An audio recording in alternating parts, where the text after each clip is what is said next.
भारत एक ऐसा देश है जहां संतों को भगवान के तुल्य पूजा जाता है। इसी कारण भारत देश में कभी साधु संतों की कमी नहीं रही। लेकिन दुख की बात यह है कि जिन साधु संतों पर भक्त समाज आंख मूंद कर विश्वास करते हैं, उन्हें ही अपने धर्म ग्रंथों तथा शास्त्रों का ज्ञान नहीं है। आए दिन अखबारों तथा टीवी चैनलों पर नकली संतों के द्वारा भक्त समाज को शास्त्र विरुद्ध ज्ञान की ओर अग्रसर किया जा रहा है, जिसका सबसे बड़ा दुष्प्रभाव यह है कि युवा पीढ़ी के बीच नास्तिकता को बढ़ावा मिल रहा है। इसलिए सबसे बड़ा सवाल यह है कि आखिर भक्त समाज को भक्ति मार्ग में किसके अनुसार भक्ति करनी चाहिए, नकली संतों के या अपने धर्म ग्रंथों के अनुसार? क्योंकि गीता अध्याय 16 श्लोक 24 में लिखा है कि अर्जुन भक्ति करने तथा जो न करने योग्य पूजा विधि है, उनके लिए तो शास्त्र ही प्रमाण है। अन्य किसी व्यक्ति विशेष या संत आर्षि विशेष के द्वारा ये भक्ति मार्ग को स्वीकार नहीं करना चाहिए जो शास्त्र विरुद्ध हो। मंगलवार को संत रामपाल जी महाराज के समर्थकों द्वारा है मेरी कौम के हिंदुओं टैग के माध्यम से ट्विटर यानी एक्स पर समाज में व्याप्त अंधविश्वास और गलत साधना का खंडन कर संत रामपाल जी महाराज जी के सतज्ञान को जन जन तक पहुंचाया गया कि हमारे धर्म ग्रंथ भगवान के बारे में क्या कहते हैं तथा नकली संतों के विचार कैसे शास्त्रों से भिन्न है। इस दास ने सत्संग के माध्यम से और आध्यात्मिक ज्ञान चर्चा के माध्यम से, जैसे ये टीवी चैनल वाले उन महापुरुषों का भी इंटरव्यू ले आए, जो जितना ज्ञान था उन्हें बोलना था वो बोल दिया। अब पहले जो शास्त्रार्थ होया करते थे वो तरीका व्यर्थ था, गलत था। उसमें क्या होता था कि सब संस्कृत के ज्ञाता होते थे, ब्राह्मण से ही शास्त्रार्थ करता था। श्रोता अशिक्षित होते थे, वो संस्कृत जानते नहीं। जिसने थोड़ी सी भी धारावाहिक संस्कृत बोल दी और श्रोताओं ने उसकी ताली पीट दी, विजयी हो गया, बस ये कोई बात थी। और फिर शास्त्रार्थ वो करेंगे क्या? दोनों अज्ञानी, एक से दो गणा ज्ञानी था वो सिलेक्ट हो जाता। जैसे महर्षि दानंद के साथ महर्षि को अगर कक्का पता नहीं इसने। अब क्या है कि अब परमात्मा ने सबसे पहले अपने को पहचानवाने के लिए आप जी को, इस परमात्मा ने सबसे पहले यह टेक्निक दी, इलेक्ट्रॉनिक मीडिया जिसको बोलते, और ये इंटरनेट सैटेलाइट बना के और ये सारा कुछ व्यवस्था करके प्रोजेक्टर तक की खोज करवाई। सदग्रंथों को हिंदी में उन्हीं इंजीनियरों से अनुवाद करवाया। अगर ये दास अनुवाद करता, इन सब का करना तो यही था। लेकिन किससे का यकीन नहीं होने दो, ये नकली नौकरी ने क्या पता संस्कृत आती है नहीं। और परमात्मा कबीर साहब के साथ भी इन्होंने यही अन्याय किया था, हमारे साथ किया था न्याय। कि वो कहते थे कबीर तो अशिक्षित है, ये जानता नहीं संस्कृत को, ये क्या जाने सत्य ज्ञान को, वेद और ग्रंथों के ज्ञान को।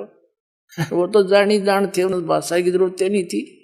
उसने भाषा की तो हमारे लिए जरूरत थी बताने के लिए, कौन सी भाषा में आप समझो, उससे हम बोल दिया करते थे। चीन में गए चीन वाली बोली, हरियाणा में हरियाणा वाली बोली उन्होंने, और पंजाब में गए पंजाबी बोली, क्योंकि वो पंजाबी में समझ सके। अब संस्कृत में करें जाओ गछामी गछामी, कौन सुनेगा, उसने क्या समझेंगे। एक भाषा विशेष है, थोड़ा ही विद्वान बन जाता है। तो इसी प्रकार उस समय उनकी दाल गलगी के कबीर जी अशिक्षित हैं, ये क्या जाने सदग्रंथों को। और आज यही दशा होती है, दास इसका हिंदी अनुवाद करके सुनाता, कोई ना माना हो, तो परमात्मा ने दया करी, उन्हीं से अनुवाद करवा दिया। और कहते हैं चोर चुरावे तुमड़ी गाड्डे पानी में, वो गाड्डे व ऊपर आवे, न सच्चाई छनी ना। इन्होंने खूब अपने अज्ञान विधान से सदग्रंथों के अर्थ अनर्थ करने चाहे, लेकिन सच्चाई फिर भी ऊपर आई, ये छुपा नहीं सके। तो दास ने फिर ये क्लियर कर दिया, तो अब ये साफ हो गया।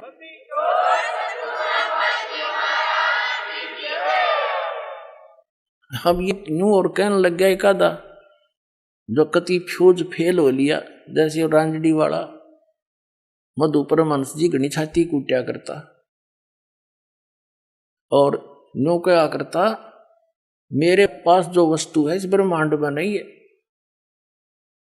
और सब भक्ति के चोर हैं बाकी के, उसको छोड़ के पाखंडी है। बताओ, एक भक्त अभी अभी 1 महीने से 20 दिन से वो बता रहा था जी, मैं पहले राधा स्वामी पंथ में था, ठाकुर जी महाराज का सीधा चेला था, मैं परिचर था यानी वक्ता था, उनका सत्संग किया करता था, आदेश दे रखा था मेरे को, और मेरे को ये भी आदेश था, दीक्षा भी दिया करता, मैं नाम देता था।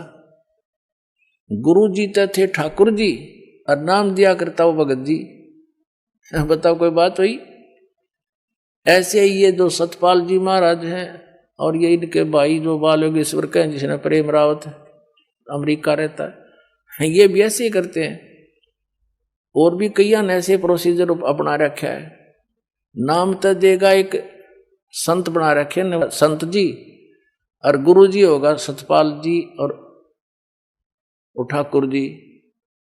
वाह रे शेरो, बता फेरे तले होगी राम सिंह ते और पति होगा श्याम सिंह। कोई बात है इनकी?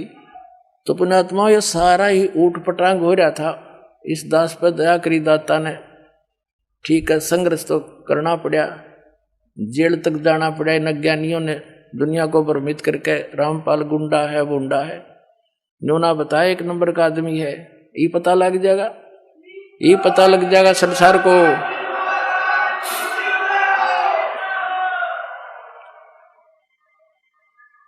तो इनका वो बता रहा था कि जी मैं वहां से छक लिया, 30 वर्ष रहा मैं वहां पर, 50,000 व्यक्तियों को मैंने वहां दीक्षा दे दी और ठाकुर जी के जोड़ दिए राधा स्वामी वाली। फिर मेरा वहां से मन हट गया किसी बात पे, फिर टीवी देखा, इनका सत्संग सुना श्रीमद परमहंस जी का, अच्छा लगा। कुछ उनसे हटकर बात थी थोड़ी बहुत, नाम नूम दीक्षा दीक्षा वह हूं तो मैंने वहां दीक्षा ले ली। 2 वर्ष से वहां मैं जुड़ा हुआ था श्रीमद परमहंस से, जम्मू वाले से। फिर कुछ दिन के ही बाद आपका सत्संग भी आता था, वो भी सुनने लगा मैं। अब 2 वर्ष से मैं आपका भी सत्संग सुन रहा था और वो अपने सेकंड गुरु जी का भी सुन रहा था, श्रीमद परमहंस जी का। और हम ये सोचा करते थे, हमारा ग्रुप था सैकड़ों का, हम ये सोचा करते भी दोनों अपने आप को नो कहे, जो वस्तु मेरे पास है किसी के पास नहीं। अब हम निर्णय कैसे करें? या तो जब बात पड़े ये दोनों आमने सामने हो किसी दिन, हम नो सोचा करते। 10 दिन के बाद वह दया भी होगी, साधना टीवी पर दोनों आमने सामने। और सत्संग जब शुरू हुआ बड़ी खुशी हुई, हमने अगले आज दिन की दोनों की जो सच्चाई सामने आ जाएगी। मैंने सब जगह फोन लगा दिया, जो श्रीमद परमहंस के मेरे साथी चेले थे, और सब ने अपने टीवी ऑन कर लिए, इधर उधर जाके इकट्ठे होकर बैठ गए सारे ग्रुप के ग्रुप। तो वो कह रहा था जी 3 घंटे प्रोग्राम चला, और जब प्रोग्राम समाप्त हुआ मैंने तो सर मारा धरती में पटक गए, हे भगवान देख यो कित मूर्ख बना रहा था हमने आज तक। फिर लगे मेरे पास फोन आने सब साथियों के, कहने लगा ईब के करें के पायस मधु परमहंस दौरे खाखी कति खोखा। तो हमने सकीम बनाई, चलो वहां आश्रम में सैकड़ों की संख्या में आकर नाम ले गए उस मधु परमहंस के।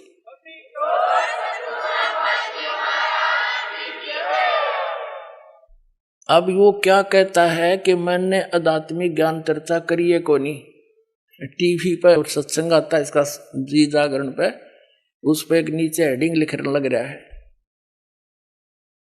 देख ये संत है, यानी आर को स्वीकार ना करके बकवादों में बढ़ गए। जैसे 2 सही पहलवान हो और दोनों कुश्ती करते हैं और एक तो हारे जीते गए, एक ने दूसरे को हरा दिया, तो दोनों गले से मिलते हैं और हाथ मिलाते हैं और खुश होकर अपनी हार स्वीकार करता कि मार गया, यू जीत गया भाई। सरेआम कहते वो है महान आत्मा, ये महान आत्मा है। सरेआम झूठ बोला नो कहते आत्मी ज्ञान तो हम करिए को नहीं। अरे सामने बोलने लग रहा। अब आध्यात्मिक ज्ञान चर्चा क्या चीज है? परमात्मा के बारे में आप कहीं बैठकर किसी से चर्चा कर लो, आध्यात्मिक ज्ञान चर्चा है। टीवी वालों ने उससे पूछ लिए जो प्रश्न पूछने थे, उनका उसने जवाब दे दिया। इधर से हमारे पूछ लिए, हमने जवाब दे दिया, दोनों चला दिए। और आध्यात्मिक ज्ञान चर्चा कौन सी हो भाई? अब इसका सिर घूम गया, अब इन्हें ठिकाना नहीं रहेगा इस पृथ्वी पर। देख लेना, या तो इन्होंने स्वीकार करना पड़ेगा